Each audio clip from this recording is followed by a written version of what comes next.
talking about rates and unit rates. So our learning target today is I can compare values using rates. Please write what you already know about rates, as well as the date, or at least what you already know about comparing values. You should have watched the ratio video by now, so you know a lot about comparing values with ratios, and today we'll be moving on to rates. We have two vocabulary words today. The first one is rate, which means a ratio of two different quantities that have different units. That's really the important part of rates, is that with rate, units really matter. And then a unit rate is a rate with a denominator of 1. So please pause the video at this point, make sure you have all that written down, and restart when you're ready to go. So rates and unit rates are basically just ratios, but they have a little bit of more specific components. So an example of a rate that you've heard many times in your life would be 55 miles per hour. This is a very common speed limit, but it is also a rate, and it is a unit rate. And I'll show you why in a moment. If we were going to write this as a proportion, we would say that this, or as a ratio, we would say this is 55 miles over 1 hour. A couple things about rates. Rates we're pretty much always going to write as a fraction, not with a colon or with words.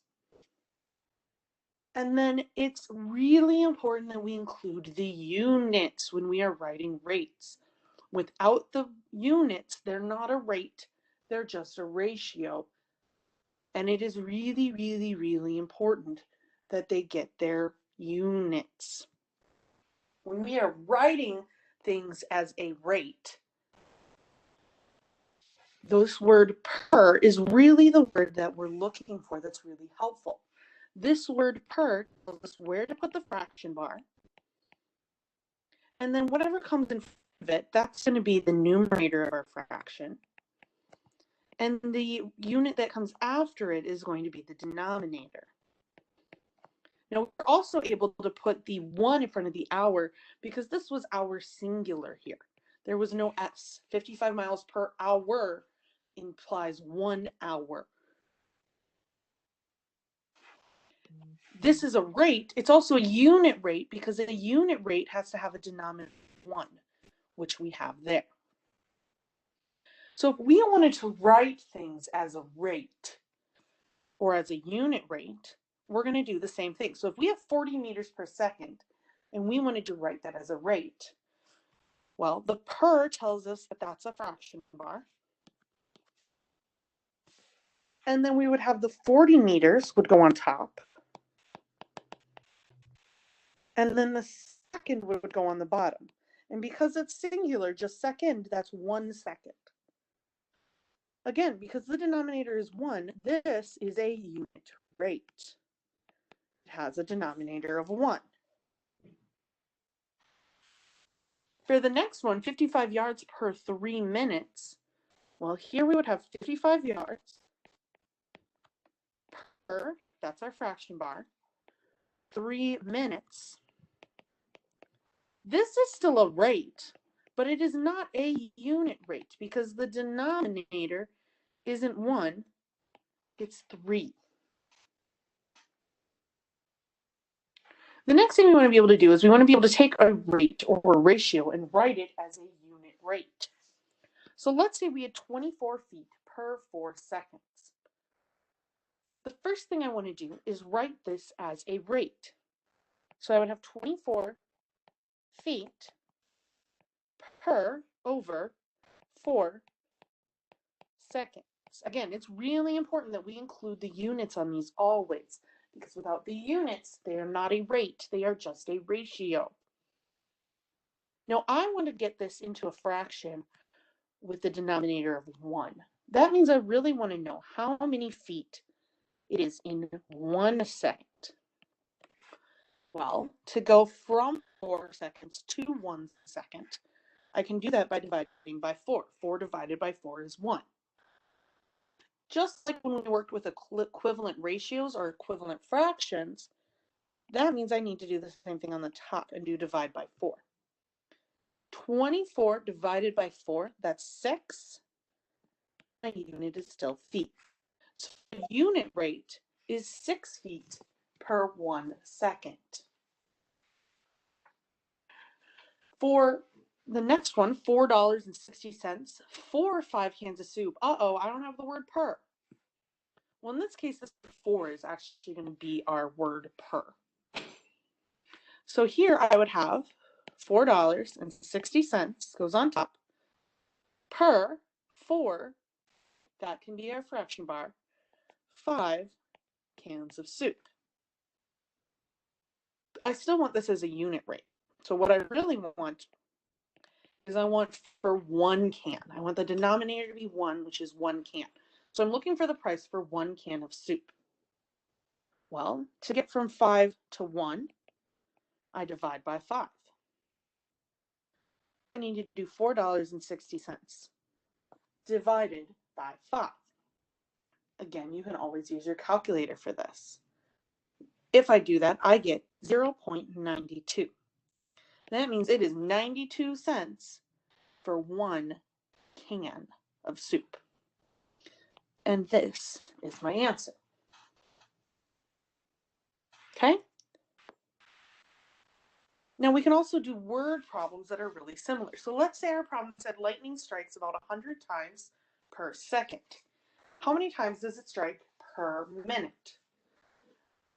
So let's start solving this problem by thinking about the rate. Here I have 100 times per second. So if I was going to write that as a rate, I would write 100 times per is my fraction bar, second. Awesome, now I have a rate. But my question is, how many times does it strike per minute? So what I want to know is how many times it will strike in 1 minute. Now to get from 1 second to 1 minute, I need to think about how many seconds are in a minute. Well, I know 60 seconds are in a minute. So instead of 1 minute here, we can actually write 60.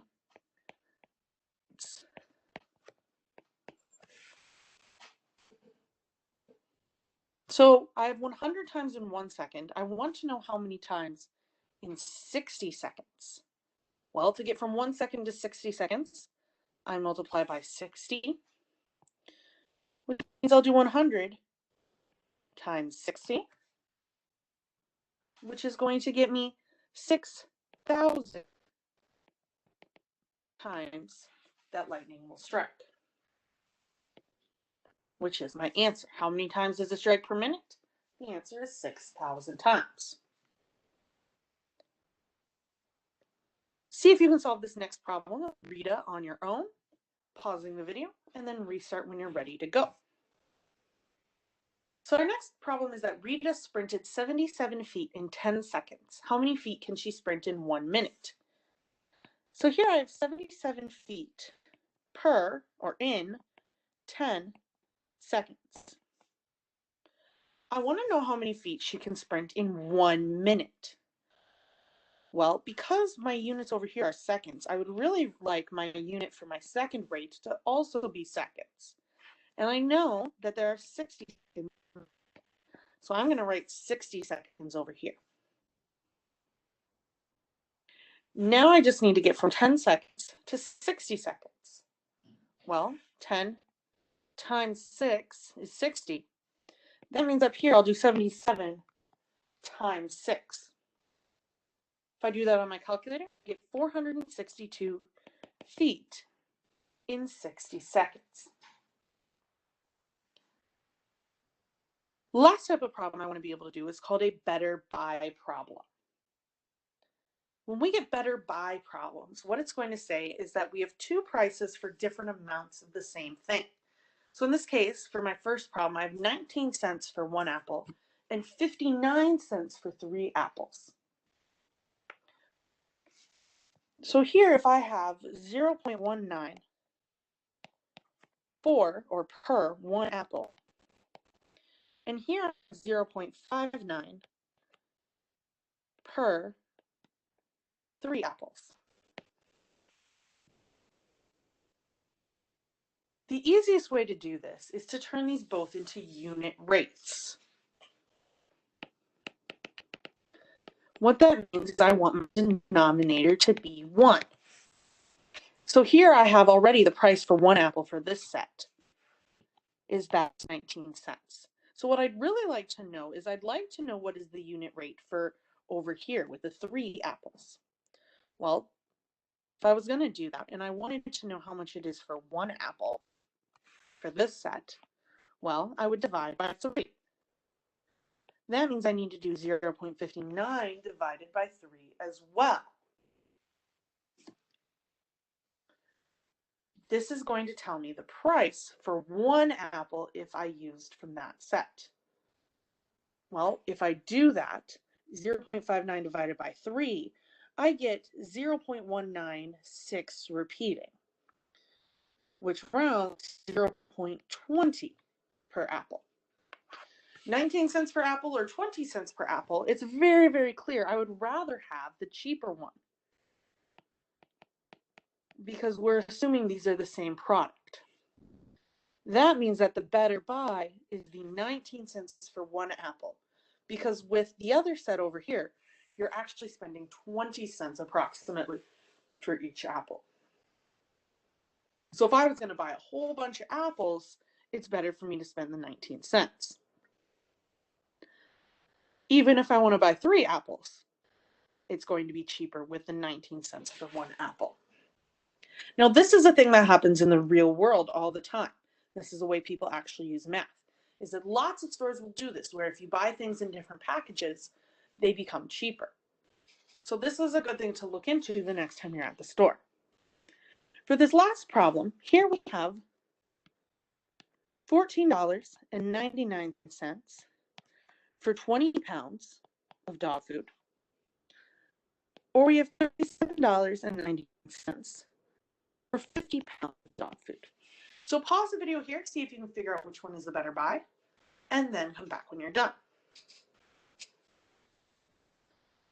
So for both of these, I want to know what the price is for 1 pound. Well, starting with the first one, if I want to go from 20 pounds to 1 pound, I'll divide by 20. $14.99 divided by 20 gives me 74 cents a pound.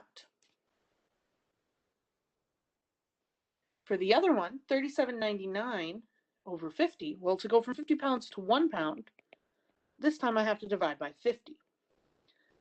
When I do $37.99 divided by 50, I could get 0.75 or 75 cents for 1 pound. What this shows me is that it's cheaper to buy these bags of dog food and just buy more of them to get the same quantity than the other one. Please feel free to rewatch any parts of this video. Let me know if you have any questions. Have a great day.